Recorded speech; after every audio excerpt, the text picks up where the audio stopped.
This is pigeon peel legume. All right, in Ewokimi we call it olele.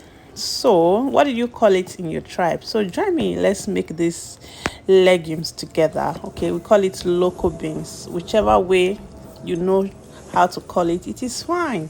So let's cook it.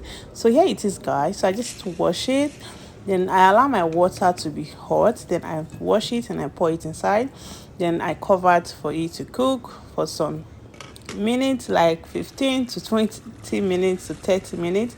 So after it was cooked, then I have to filter out the first water, then I put another water in the fire again, but this water was hot, but it was not parboiled. Okay, so I pour the, well, you, if you want to do your own, you can make your own parboiled.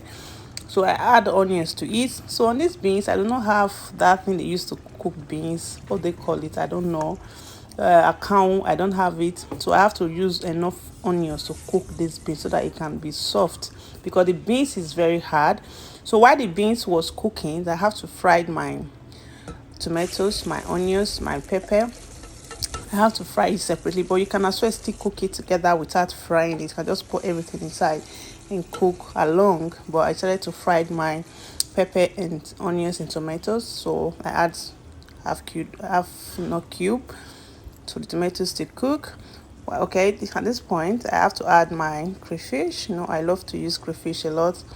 I added crayfish, then I stirred together. So at this point, this was fried. So right now I'm now waiting for the beans, the local beans, to cook. Oh my god, it took me no less 4 hours to cook the beans. So here it was soft, so I have to pour the fried tomatoes inside so that they can be cooking together. So I came back to check, it's still water, so I just want it to be soft.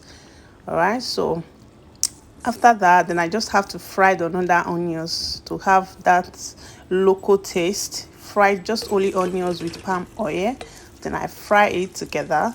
I stir together, so I allow it to fry. So when the beans is cooked, the local beans is cooked, the pigeon peel cooked, then I will now pour it on top of it to give me some kind of onions flavor. So you can also try this with your beans. It's so nice when you fried onions on top of it. So here I have to pour it inside. Then after I stir together, at this point the beans was soft enough, because at this point 5 hours, guys, to cook just this beans. Wow, it came out soft. But